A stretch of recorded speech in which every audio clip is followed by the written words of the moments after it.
because he is unstoppable. So, Max compared Aaron Rodgers to Michael Jordan, and somebody who agrees with him, another New Yorker, is Adam Shine, who wrote a column for NFL.com essentially saying that regardless of the lopsided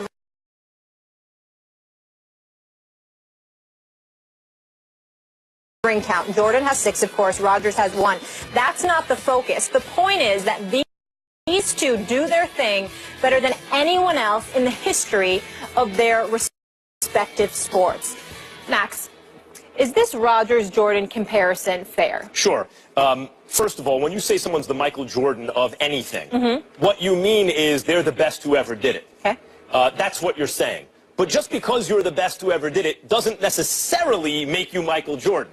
They're the best who ever did lots of things, and they're still not the Michael Jordan of the thing that they do. And the NFL football is the kind of sport where it's hard to imagine a Jordan ever emerging, even at the quarterback position, maybe especially at the quarterback position, where you need to be able to not only have that competitive next level stuff emotionally and mentally, but you need to be able to physically impose yourself on a game where it seems impossible to physically do so.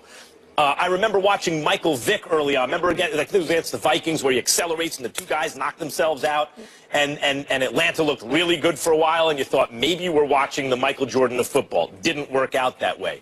And Andrew Luck and Cam Newton, when they came out, maybe we can see that next thing. It hasn't quite worked out that way for any one of those guys. But Aaron Rodgers has physically imposed himself and competitively imposed himself in the NFL as the closest thing to a Michael Jordan. As I mentioned yesterday, he can make the team with less than it should have in order to be so successful, compete on an extremely high level, higher than they should, not just because he's making everyone better, but because he can impose himself on the game. Stephen A., mentally, psychologically, and physically. Yes, Jordan had 6 rings. Rodgers has 1. If it ends like that, it'll look like a foolish comparison.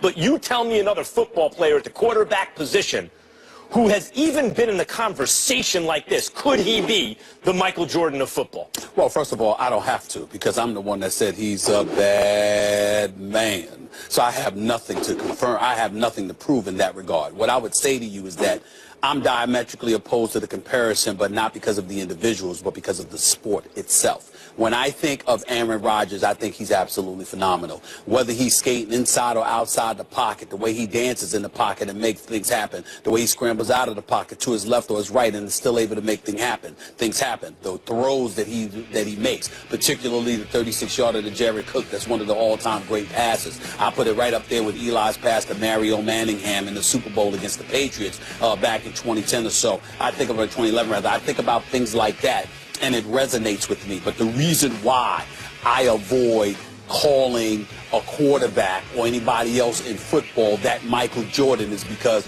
when all was said and done, Michael Jordan could say, give me the ball and move the hell out the way. Aaron Rodgers still has to hope that Geronimo Allison, to Richard Rodgers, to Ty Montgomery, to a Randall Cobb, to a Devontae Adams can catch the pass. Don't get me wrong, it's not his fault. Like, let's say, for example, Jared Cook dropped that pass. Just work with me here. Let's say, for example, that Jared Cook dropped that pass. All right, we'll be like, damn, that was a great throw by Aaron Rodgers. How did he drop that pass? And we'd move on.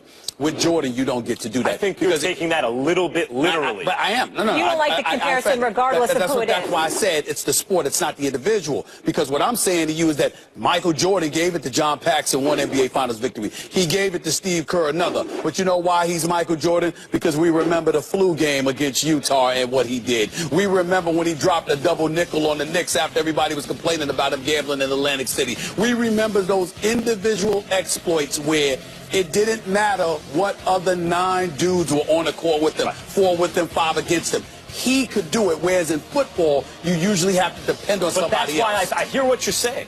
But that's why it shines a spotlight even more intense on Aaron Rodgers' greatness. Because if you have a crew in the NBA, the best player in the world, if he has a crew, he's going to win the finals. That's how it works. You know, with rare exception, that's how it works. If LeBron James has championship caliber talent around him, he's going to go all the way. It's not the way it works in football. You can have the best quarterback on the most talented team.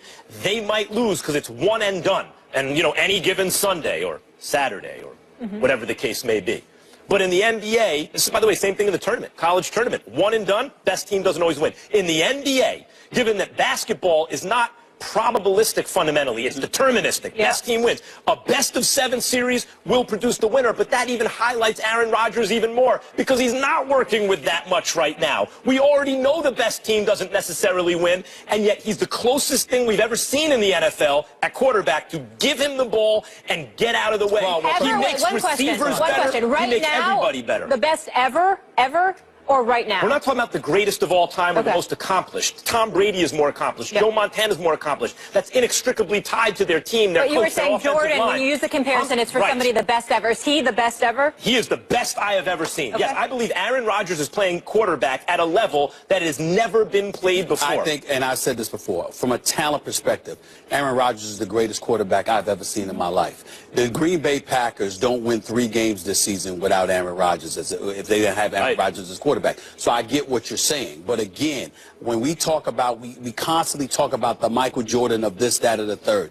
We have to understand that Michael Jordan could individually and single-handedly take over with no help, because there were times where I watched the Chicago Bulls, at least offensively, not defensively, of course, but offensively. So you don't think quarterbacks can take over a game? No, I understand they're reliant on other positions. That's all I mean by that. They're reliant. I'm telling you right now. That's what we're really talking about, Stephen A. I think that's the crux. That's really, I got it. That's the point of this is that there's a reason that to this date, there's never been a Michael. Who's the Michael Jordan of football history? Jim Brown? There's always an argument about that. But what I'm saying is, now maybe one's emerging. Yeah. But what I'm saying is, because of the sport itself, it can't happen. I literally saw Michael Jordan, just like I saw a Kobe, just like I saw other individuals literally, individually take over, and everybody else was just standing around spectating. Aaron Rodgers, it's a different sport. You got her exactly. Okay, that's why understood. That said, with that as the premise that it's a different sport and you can't exactly have Jordan, is Aaron Rodgers then the closest thing we've seen to it? Because you ask anyone, now, who's the Michael Jordan was at one time? I guess, but if you take this Rodgers or that Peyton? Well, I'm saying, to me, I would take Rodgers because I love Rodgers and I love his overall game. He can move. But I saw Peyton Manning literally with this and how he would pick defenses apart. In the playoffs. Yeah, the Colts at one time with the Colts. When they won a championship, they beat Chicago. They beat New England in the AFC championship Rex game. Grossman in the rain. No, but they beat Tom Brady and the Patriots in the AFC championship game. Yes. The lopsided ring count, though, still hurts him. In my humble opinion, I take Tom Brady, but that is for another day. Let's get into Aaron Rodgers in some family business. He's refused to answer questions